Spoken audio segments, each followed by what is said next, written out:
tremendous looking trophy. Hello and welcome to the Platinum Explosion number PlayStation podcast in the Oceanias. My name's Dylan Blight, and joining me, as always, Ashley Hobley. Hey Dylan, excited to be here. Talking about PlayStation. No jokes. No bits. Just No. straight into business. Always. Yeah, sure. Don't believe me, but that's fine. In the trophy cabinet this week, we have a bronze trophy for a reason to play Ratchet and Clank again, a silver trophy for the next Kojima game coming, maybe, and a platinum, because we've got a Ghost of Tsushima movie announcement, which of course we'll be talking about in the back end of the show in the PlayStation Productions segment. Which is, side note, get out of the way now, very glad I switched it up from just being the Uncharted movie update segment to, hey, maybe it should be PlayStation Productions, because there's a lot of PlayStation Productions. There's a lot of PlayStation Productions shit happening, so yeah. Feels like there was the right decision to make, that's for sure. Alright, firstly, Sony has confirmed that the PlayStation stores are officially dead. It is no longer just hearsay, rumors, as we talked about it last week. Was it longer than last week? Surely it was only last week that this was all. Yeah, I think so. Happening. Anyway, so they sent out an email to basically everyone this morning, officially confirming it. The long short of it is PS3 stores closing, PSP stores closing, Vita store is closing. As written by this article by Gizmodo, it says that as previously rumored, the PS3 and PSP stores will permanently shut down July 2nd. Vita store will follow on August 27th. The key question that, of course, discussed when we talked about it last was, hey, will you still be able to download stuff you've already brought or you own, or PlayStation Plus games that you've received on those consoles and stuff? And the answer is yes. Yes, you can. You will still be able to download anything you've got. You will simply not be able to purchase any more games, any more add-on content, anything. Also, you can download any movies, TV shows, or whatever, like video content that you've purchased for either of those consoles. Music videos. I don't know what else you could buy back on the weird PS3 days or whatever the hell they were doing then. So, yeah. Now that you have the official information, change your thoughts on this at all? I mean, just the... No. I think I was fine. I'm like, yeah, okay. Makes sense. I'm sure they've got the reasons why they're doing it. Yeah, I doubt there's like a massive group of people that are going to be disappointed. Even though people will obviously be disappointed in the Vita store, that people still use, I'm sure the number of people who'll be upset is quite small. Well, I've seen a couple of people, at least, the whole, from the angle that we discussed, as in, like, this is why physical games are the best, like, digital games will never work because this, blah, blah, blah, blah, because of that whole, like, losing access thing or whatever. But, yeah, I think knowing that you'll still be able to download stuff, this is the best case scenario that we talked about. And I don't know how many PlayStation exclusive games were on those systems. Well, I guess Vita. Well, they made that list on Reddit. Remember, I said there was someone on Reddit did the work and put together a list of all the PlayStation exclusive games that were only available digitally that you can't get through a remake, PlayStation Now. There was a handful. None of them were obviously standout titles that the majority of people are gonna feel sad about not being able to play anymore. But there are some that exist. It's a thing that exists at least. So, yeah. Maybe we'll see some of these things return anyway, because it seems that Sony's obviously being slowly rectifying their online infrastructure, their store infrastructure, whatever you want to call it. And, maybe that in the future they're building towards something where they can add these other games and make them back, especially to tie it into a story we'll have later. But I don't know. We'll see. All right. Kojima Productions' next game announcement coming quite soon, writes PushSquare.com. Legendary Kojima Productions artist Yoji Shinkawa may have just dropped a hint that we can expect a new game announcement from the studio. In an interview of YouTube channel AI Hub, I guess, or L Hub? No, it's surely AI Hub. As reported by VGC, Shinkawa is asked about the developer's next project. He replies with, quote, "Well, yeah, I am doing something for sure. I could probably tell you that we can announce it quite soon. Of course, quite soon could mean anything, but it's common knowledge that Kojima Productions has been bolstering its workforce for quite some time, following the release of Death Stranding in 2019. Hopefully we hear something concrete in the relatively near future. As for what Kojima and the gang's next project could be, your guess is as good as ours. Kojima himself has supposedly been teasing bits and pieces on social media for months, but as always has been the case with the Japanese auteur, attempting to predict his next move is not easy. Yeah, so I'm not here to try and guess what Kojima would make next, because imagine trying to predict Death Stranding, but prior to like knowing. I mean, look. Even after he announced Death Stranding, no one even knew what that game was literally until like 2 months before it was released or whatever it was. You know, like, I remember on this show talking about the first time he like properly talked about gameplay. I was at like a Japanese con. I can't remember exactly what it was, but that's where he was like showing off Death Stranding gameplay and actually talking about it for the first time. And that was literally a couple months before the game released. Up until that stage, all we had was cutscenes, basically. You know, like trailers, hype things, and whatever else. So, I'm gonna be honest, I'm excited. I wouldn't be surprised if we see it quite soon. I know that a lot of people at Kojima Productions have been teasing this for quite some time. There was all those rumors. There was that one guy who I can't remember. It was like an artist or someone. Maybe it was this guy. Maybe it's someone else who, like, late last year or whenever it was like uploading pictures to Twitters with like sticky note symbols and stuff, and everyone thought it was going to be a Silent Hills thing, but nothing came of it. And you know, like there's been lots of Reddit loves this shit to try and figure out what's been going on, but no one's quite being able to crack the case. But we do know that Kojima basically went straight back into work after Death Stranding, because I mean, I don't think it's too hard to read between the lines and say that it seems that he came out of Konami with an obvious, like, I guess, you could tell he was sort of being stifled there, I guess, or like, you know, pigeonholed into doing this one game, one type of thing or whatever else. And it, like the way he sort of came out and he smashed out Death Stranding in, well, him and his team, of course, smashed out Death Stranding in that relatively short period of time that no one expected from him. And he got straight back onto another game. It was like, okay, so he's got a lot of ideas kicking around that he just obviously wasn't able to do, because at Konami it was make Metal Gear or don't make video games, you know, like, and he kept trying to put different ideas and stuff that he had or wanted or themes he wanted to play with in the Metal Gear games, but still wasn't exactly what I needed. So that's cool. I hope we see something soon. I don't know when. I guess maybe E3 time if Sony does.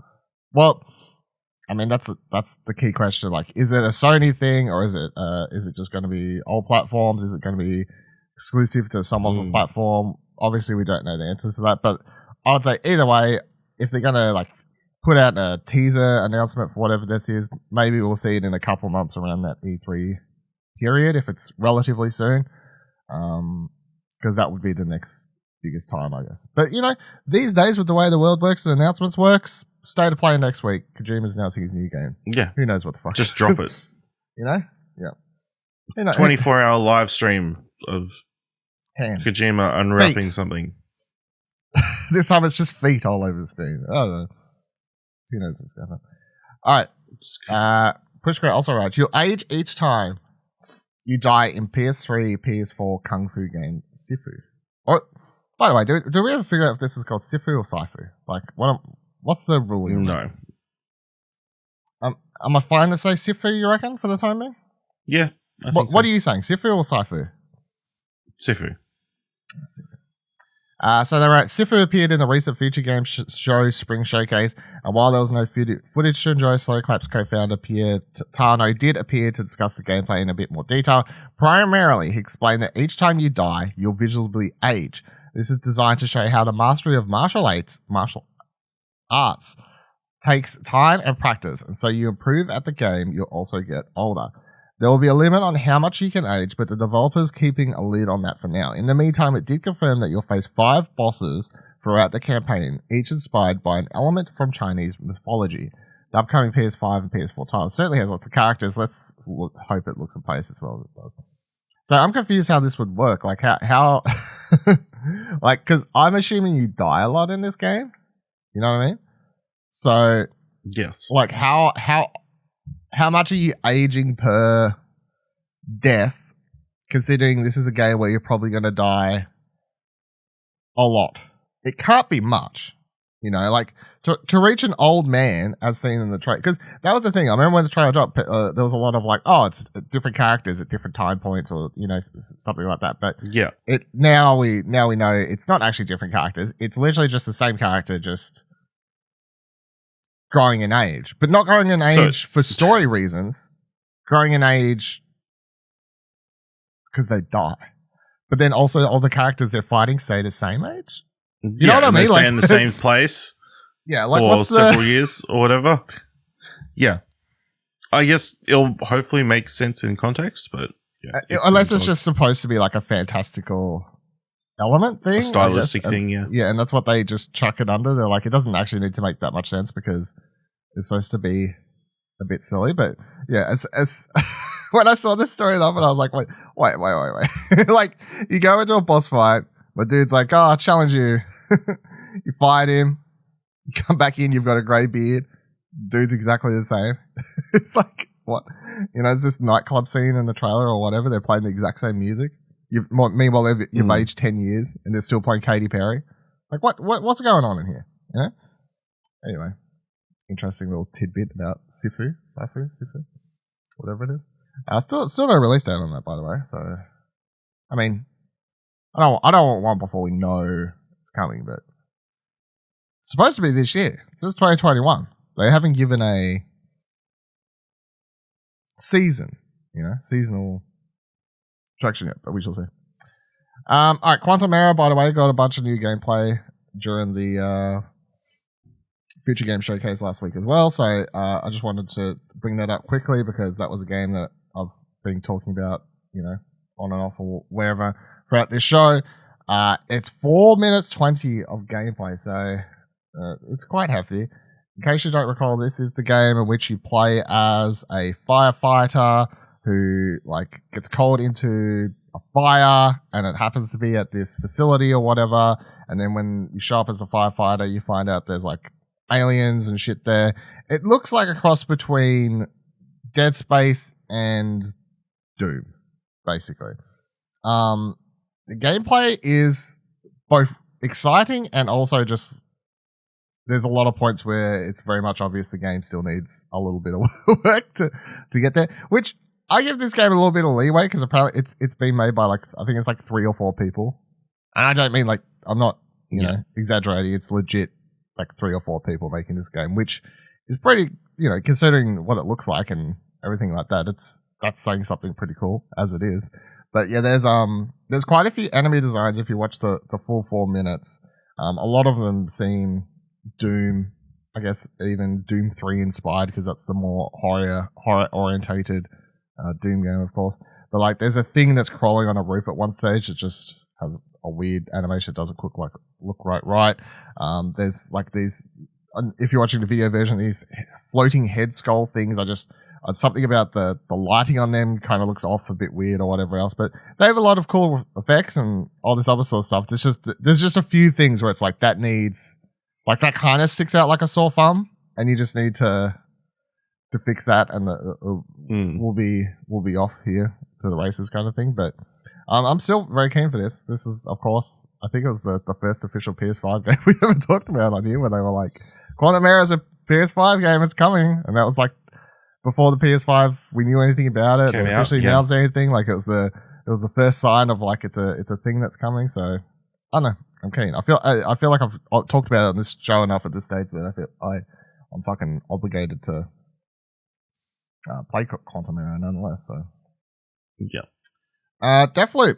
So obviously we're all excited for Deathloop, the upcoming Arcane game, the PS5 exclusive from Bethesda. Which the final Arcane game to PlayStation consoles. Potentially, yes, exactly. So potentially that is very true.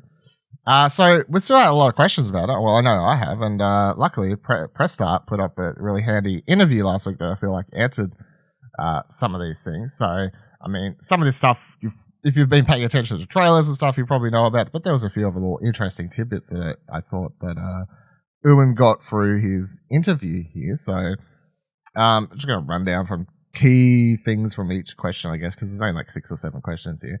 So firstly, it was like, what's Deathloop all about? And in case you've missed the memo, it says you take on the role of Colt, an assassin imbued with supernatural powers. You must break the loop in the only way possible, killing the 8 visionaries before the end of the day. The visionaries inhabit the inhabitants of the time-affected island Black Reef revel in an endless party, shrieking all responsibilities and moral decency scattered across multiple districts. Cole needs to hunt down and eliminate each one. And they've got pictures for each here. So you've got the wolf one that we've seen a lot, and the rich dude, and the woman who looks like a hunter or something like that. So how does the time loop work? So this is, of course, a big part of the game. You die, you restart. You die, you restart. It's Groundhog Day, a roguelike, whatever you want to call it, you know. So it says, by the way, I missed who are they talking to? I should have got that. Sitting down Arcane all the way from France. No, it just says Arcane, so I don't know who they're talking to. The game is divided into 4 periods of time: the morning, noon, afternoon, and night. At each, it says explains Bakaba. I'm not sure who exactly that is in reference, but at each. So that's the games director, okay. Dinga Babka. Okay, cool. Game director. At each barrier, you can choose a district to go to, but the most visuals you can kill is 4 because there are 4 periods in the day. From the start, it's an impossible mission, but you are the assassin that is doing the impossible, and you do that by investigating the targets and trying to find loopholes in their schedules. The challenge then resides in uncovering the impossible, reading clues, listening to conversations, and finding abilities. Piecing together the murder puzzle through multiple loops, you must find the perfect loop in which all visionaries are brought together so they can be knocked off in a single day. So there's more to this than simply run around shooting people, which I don't think they've done a good job at talking about in material. There is a puzzle element to this, of which you've got to figure out sort of the right order to do it, because almost Hitman-like, where it's like this target is available at this time of day at this place, thing like that. So that's definitely an element that talked about. That says, and every time I die, I have to start over. So yes, knowledge is power, as repeated in the most deja vu trailer. With every loop comes extra wisdom that helps you progress in a seemingly more linear fashion in the games of roguelike genre. Colt's memories survive each reset, and so is granted the opportunity to gain extra valuable intel. Each loop means more knowledge, which can leverage you to your targets where you need them, edging closer to the perfect loop, which is to assassinate your targets one full foul swoop. Dying triggers a reset, as too does the expiration of the 4th period in the day. So I guess you just, if you reach nighttime, 12:01 a.m. the next day, you just drop dead. I don't know what the full story is there, but Colt has a power that we call Reprise that allows him to rewind just a tad. It's a bit like Bioshock Vita Chamber, but you only have 2, and it's not a set place. So it will just go dynamically. So you can rewind time a bit, apparently. I don't know I don't know if that plays into, is it, but I don't, if that just means you can rewind time for yourself or everyone, I don't know.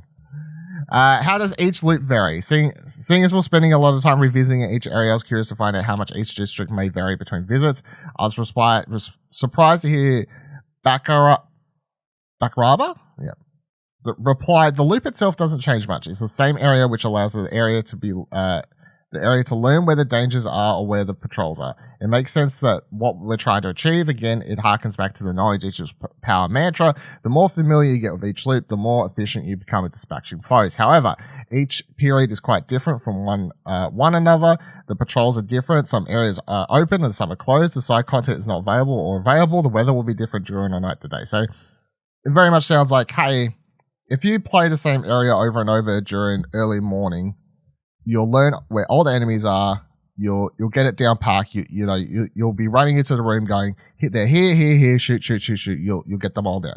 However, if you suddenly switch to doing that area at nighttime, there'll potentially be different enemies, or there'll be different locations. There'll be maybe a different area unlocked or locked off in that level or whatever. So I kind of like that, because that's it like this is sounding more and more like a Groundhog Day thing and less like a roguelike, because a roguelike or roguelike, whatever, they are you know, you die and you get a new level. Like it's the same enemies spread throughout the levels or whatever, but the design randomly generated. Yeah. Whereas this is to some degree. Yeah, this is straight up just you are curated. Yeah, very much. It sounds like the levels are actually the same, and maybe they'll turn some people off, I guess, but it does play more thematically into, I guess, the story that they're trying to tell and whatever else, where it's like, literally, the more you play the game and you get better, like your own brain gets it better at remembering where enemies are and stuff like that, that's how you actually get better at the game.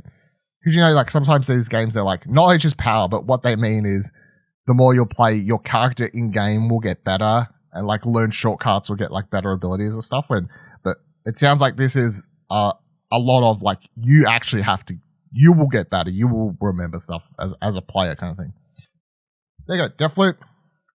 It's only today here, May 21st, so not far. Month and a half, under 2 months. Yeah, whatever, under 2 months. Yeah, exactly. So not far at all. All right, Ratchet and Clank got a little tweet posted early Monday morning. Quick little notice: Ratchet and Clank 2016 version, the remake or reimagine, whatever people like to refer to it, will be playable in 60 frames per second on the PS5 in a new update in April, and it's coming back to play at home. You got the Platinum? No, I don't. It's not hard from memory. No, just time consuming. Come on. Finding all the bolts. This stuff. So, while you look up your trophies, I presume, I want to point out my favorite comment I saw, my response I saw to this tweet, this one that made me laugh. So, someone replies, just curious, will this update be available for PS4 as well? If not, that kind of sucks, but somewhat understandable. Please let me know. Somniac replies, no, it's not possible to run the game at 60 frames per second on PS4. It needs the PS5's horsepower. Someone else, a different person, replies, well, if you had have designed the game with 60 frames per second minimum, then it would have been possible. But better late than never. Wow. What? What? Oh, no. I've got a bunch of stuff to get. How? Surely there was... I don't remember. I got 37% of the trophies. Fucking hell. Let's see. What have I got to do? Complete every holocard set. Complete the game in challenge mode. Collect every gold bolt. Acquire every weapon in the game. Upgrade every weapon to maximum level. Unlock every modification. Upgrade Ratchet's health to maximum level. Acquire every gadget. Collect every telepathopus brain. Win the gold cup on both Rigar and Calabo. Complete every trespasser puzzle without using the auto hack. Upgrade one weapon to maximum level. Did you even play the game? Yeah. See, defeat Dr. Nefarious on the Deplanetizer. I got that one. You didn't even upgrade one level to full by the time you finished? I guess not. I was just using everything equally. Come on now. Yeah, I remember from memory the most grindy trophy was simply upgrading every weapon. Like when it got down to the last couple, I think it was the missile launcher or whatever, where it's like that was just sort of grindy to have to kill enough enemies to. But I can't remember what level it is. There's like one level where you kind of just replay it or like run through it and just kill all the enemies and grind up that way. I think, and then the challenge mode thing or whatever the hell it's called, like replay. You do that last or whatever. Or near last, and I think I beat the game in one afternoon. Like if you're skipping all the cutscenes, and because you get to use all the same weapons, like upgraded weapons and stuff. I'm pretty sure I beat it in like 4 hours or something like that. Like, I just hammed through it, kind of thing, which always makes me laugh because I think it's like that game and Arkham Asylum always come to my memory where like when Arkham Asylum came out, it took me like a week to beat or whatever. I'm like slowly taking my time and experiencing the game and doing whatnot, and then. And then once I beat the game, I go and find all the Riddler trophies, and that's like another week or whatever.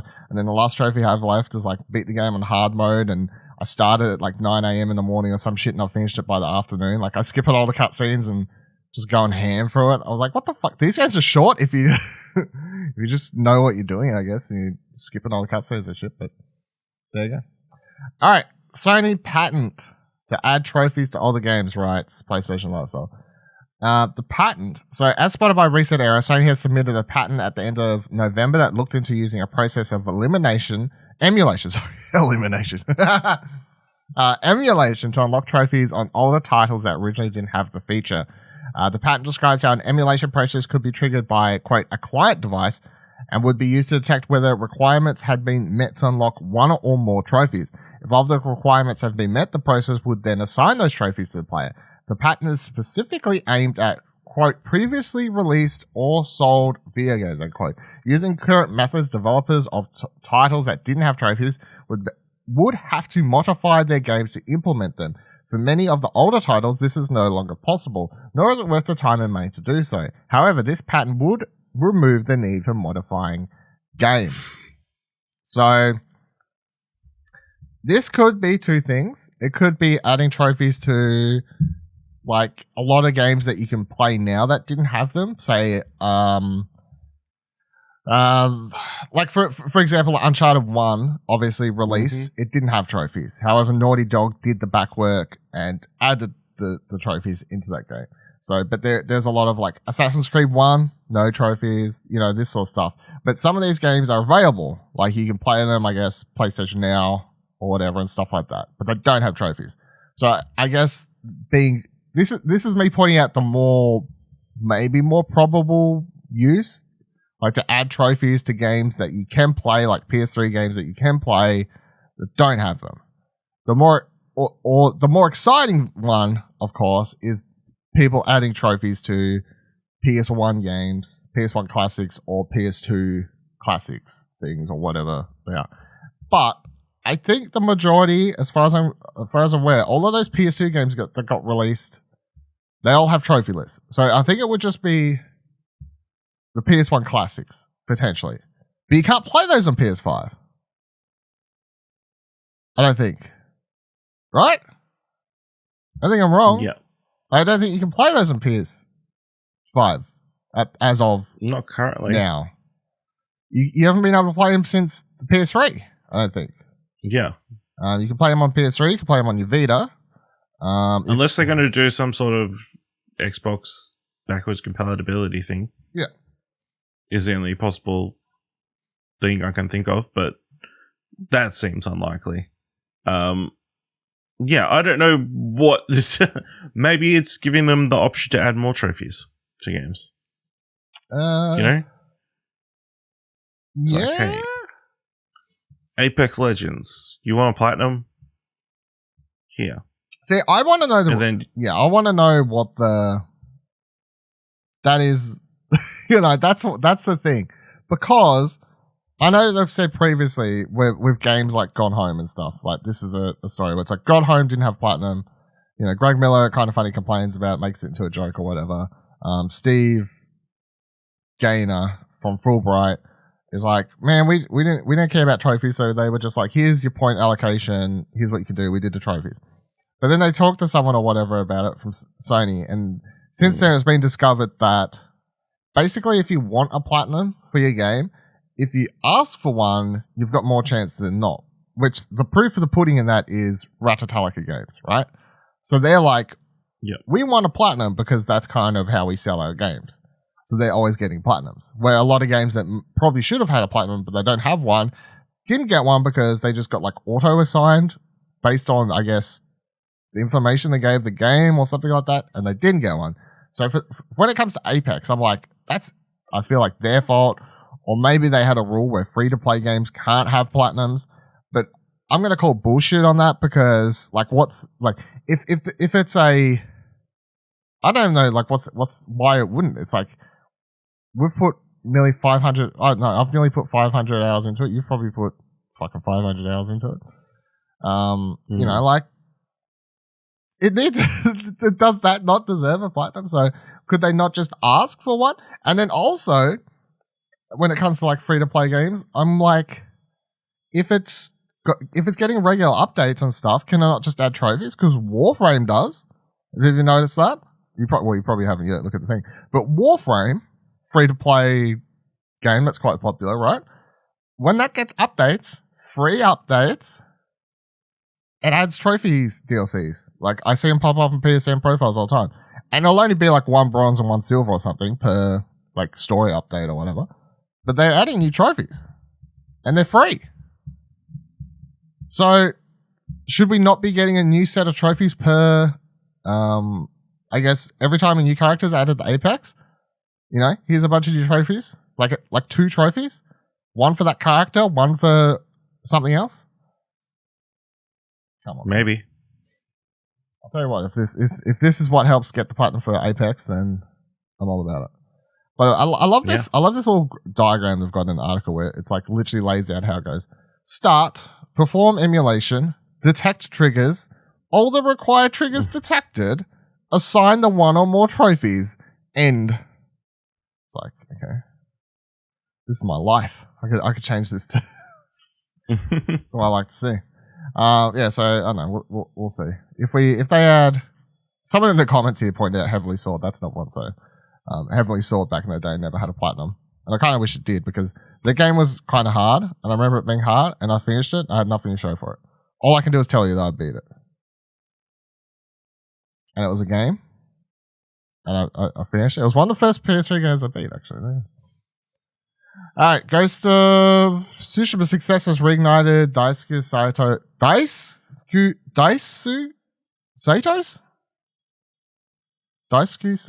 Sure. Desire to bring Yakuza Kenzen and Ishin to the West. So I never heard of these games before. And I found this story interesting because I was like, what the fuck are these? And I went and looked up YouTube videos of them. I'm like, sure, of course these are things. Of course they are. So, Yakuza producer Sato has reiterated his desire to bring Yakuza Kenzen and Ishin to the West, especially following the success of Sucker Punch's Ghost of Tsushima. Speaking to French publication Gameblog, translated by Video Games Chronicle, Sato said that after wrapping up Yakuza 0, the team became involved in remastering several Yakuza titles for PlayStation 4, pushing Kenzen and Ishin's Western release aside. However, he now thinks that a good time to release the English versions. This is because, in case you haven't put everything together, these games are set during feudal Japan. They're samurai games that never got released outside of Japan. They have no English translation. They never got a Western release, anything like that. So, he said, quote, even long before Ghost of Tsushima, I did want to release samurai games like Kenzen and Ishin in the West. Sato explained. Unfortunately, after Yakuza 0, we were very busy remastering the numbered Yakuza titles for PS4, so we missed the opportunity to work on some of these other games. However, if anything, Ghost of Tsushima has helped Western gamers become more interested in samurai. So I should think of now as a more opportune time to release them titles. End quote. In the same interview, Sato was asked if it was possible to release Binary Domain on PlayStation 5 and Xbox XS. He laughingly said that he would personally really like to, but it would be no one wants Binary Domain on. No one wants it. But these are Yakuza Kenzen and Ishin things. In the video I watched of it, it literally just looks like all the other Yakuza games to me, like combat wise and everything like that, except they're got samurai side, and they're running it's around set in the samurai period. That's the difference. Yeah, but it looks like the exact same. I'm like, I want to know. And obviously I haven't played any games, so I don't know if it matters or even really matters. But I was like, is there some like lore to this where it's like, this is the long descendant of like the main character from those games? You know what I mean? Like, is there lore reasoning to this? But I found it quite funny because I thought that all of these games had come to, like, got some Western release, and that's why they were like remastering them all, because it's like, well, they're all out and they were just like remastering the older ones. Well, they're spin-offs, so they're not like the main games. So I guess, yeah. It makes sense that they would be like not the priority. But I mean, it doesn't look like a spin-off. It doesn't look like a cheap spin-off. It looks like... No. I mean, it's not set during modern day Japan. I guess that's why it's a spin-off, but it you know, it's... I'm trying to think. It'd be like... It's like the Lightning Returns or whatever. That was a Metal Gear. No, Lightning Returns is Final Fantasy, and that was the Final third in the Final Fantasy 13 trilogy, which isn't a spin-off. It was just part of the trilogy. Okay. I think you're thinking of Metal Gear Solid Rising Revengeance. Yes, that was a spin-off. Which is a mouthful. It is. It's not, yeah. So but they got a Western release, so I don't know. But there you go. I discovered something today. I never knew this game existed. Samurais are cool now in the West, apparently. I mean, when I read this interview, I was like, didn't we always think samurais were cool? Wasn't that always a... What was the thing? Wasn't that always a thing? I don't know. Like, is that a new thing? I don't know.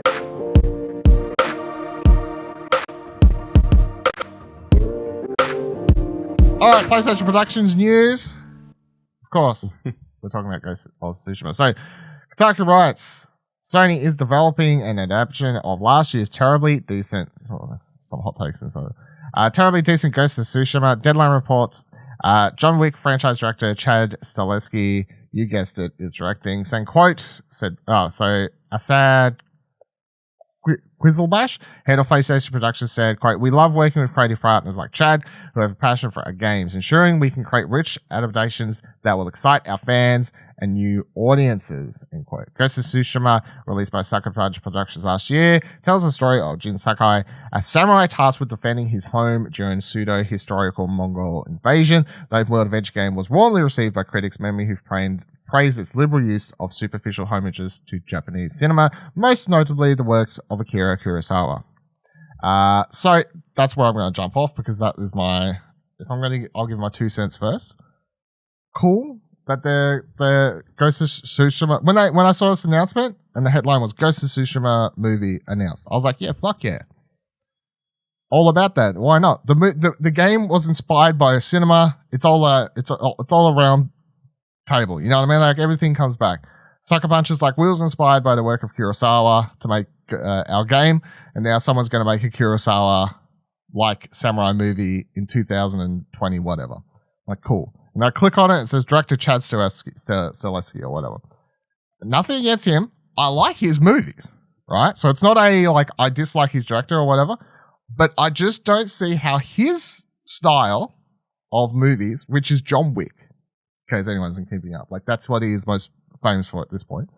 John Wick, that style of action movie, I don't personally see how that fits for Ghost of Tsushima, or what I would want from a Ghost of Tsushima movie, especially as this article points out, and was my first thought, Sucker Punch has admitted they were heavily inspired by Kurosawa samurai films. They literally added a Kurosawa black and white mode into the game. Like, it's one of the ways you can play the game. And then, as far as I'm concerned, if you're making a Ghost of Tsushima movie, you should be playing into that tone. And I'm not saying make a fake Kurosawa movie, but it should be like, if you're going down a road, it should be more leaning towards that type of movie than a typical Hollywood John Wick action movie. You know what I'm saying? Like, so I'm not saying if it comes out as good, great, but this is my current point of concern. How do you feel about the announcement? Yeah, it's fine. My line of thinking would be, I don't want like a straight adaptation of the game. I've got the game, love the game, played the game, platinum the game. I don't need this movie to be exactly the game, shot for shot.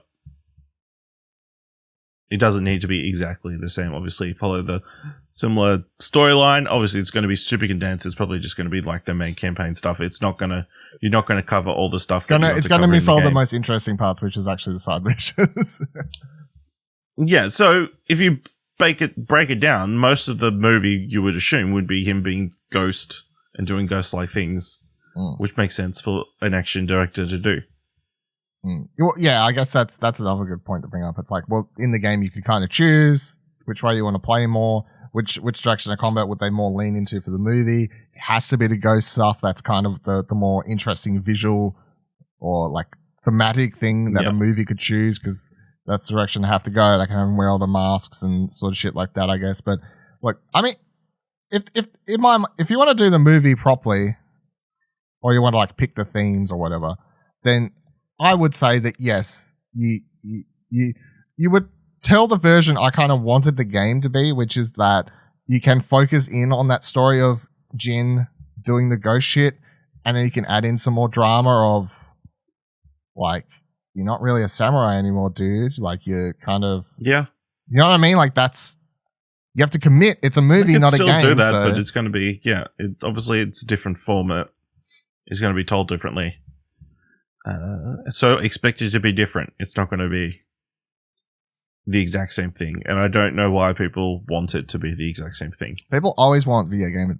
We've been over this a million times, but people always want video game adaptations to be exactly the same. I mean, even to the extent where they're asking for the voice actor of Jin Sakai to play him in the film. Yeah. No offense to Daisuke Tsuji, but this is a different medium. Well, if you look at his, I think it makes it easier to. I think it makes it easier for people to distance the two products if there isn't as much overlap. If you look at his IMDb, also, it's like this will be a quite intense action movie, and so I don't think there's anything in particular on his credits that show he could. Not saying he couldn't do it, but you know what I mean. But no, I'm never hire.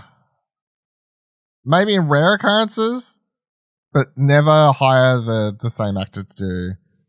You're not just recreate, because that. I guess that's the thing. Like, people always just seem to want recreations. Because if you're hiring all the same people to do it, then it's a recreation, like a live action recreation, not a adaptation. I think the big key point here is gamers don't read books. So they've never actually known what it's like to read a book, have someone make a movie out of it, and go, wow, what a large statement. And have people make a movie and then be like, well, you fucked half the book. But you know what? The movie's fine. It was a good movie. The book's great too. It's just how it's been working for the dawn of time. Look how much Mel Gibson fucked the Bible in The Passion of the Christ. You know what I'm saying? Like, and we know why he did that.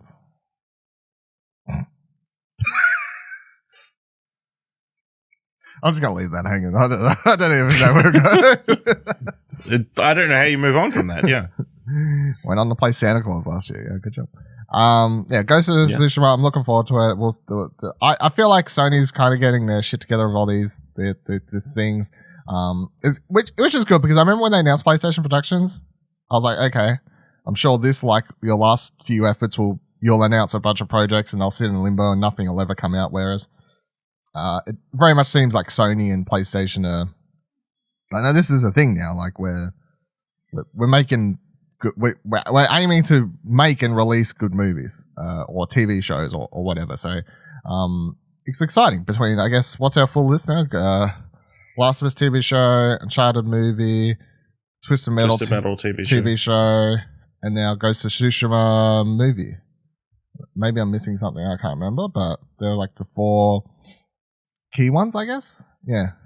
And I'm sure there's more possibly in the works that we don't know about. And then out of those that do well, we'll get sequels in season 2 of The Last of Us, Uncharted 2 if it sells enough, does well at box office, etc., etc., etc. So very good, very good, very good. I was nearly going to do like try and fan cast Ghost of Tsushima movie, but I just don't think, because my honest answer would be like people I don't know.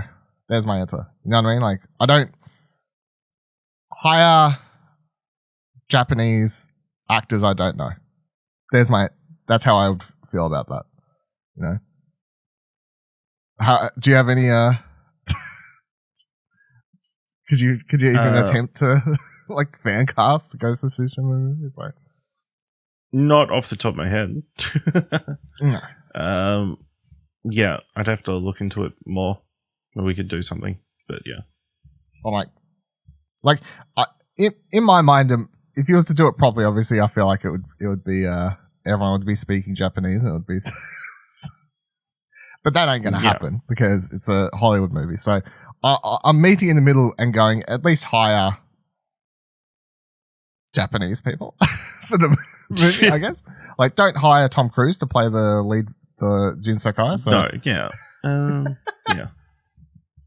But other than that, there's like, I don't off the top of my head, I'm like, what's the biggest Japanese or even actor in Hollywood at the moment? I don't even know. So I don't even know enough to cast this entire movie. So, which No, yeah. it's hard to. It's a tricky one. It's a tricky one. So we'll see. I think it's just a bunch of people we don't know. That'll be exciting. Here's a bunch of like famous actors from Japan, right? Maybe. I don't know. We'll see. All right, that'll do it for this week's episode. I will see. Yeah. Wait, I found one that needs to be in it. You know the sidekick, the jerky drunk guy. Yep, that needs to be the guy from The Good Place. Done. Jason Mendoza. Yeah, Lock it in. sure. Lock it in. There's our one piece of fan casting. Go for it. All right, that'll do it for this week's episode of Platinum Exploration. Of course, you can let us know any comments, questions, or concerns, or thoughts you have about the Ghost of Tsushima movie, either on our Discord or Twitter. You can find our Twitter by heading to explosionnetwork.com/Twitter, which will take you to a full list of everyone's Twitters. And you can join our Discord by heading to explosionnetwork.com/Discord. If Xbox buys Discord, we'll just stop promoting it on our PlayStation show, so we'll see how that goes. If you like this episode and thought it was worth $1, you can head on over to our Ko-fi page and donate. And buy us a coffee for as little as $1. explosionnetwork.com/support. Until next week, remember that every trophy counts, including the ones that they add to old PS1 and games and patents and things, and Apex should have a platinum and fade out here. Hey, don't forget you can subscribe to the show wherever you're currently listening, and you can drop a review if you can. Find more great shows like this and more content over at explosionnetwork.com. And please consider supporting us for as little as $1 over on our Ko-fi page by heading to explosionnetwork.com/support. Thanks for listening.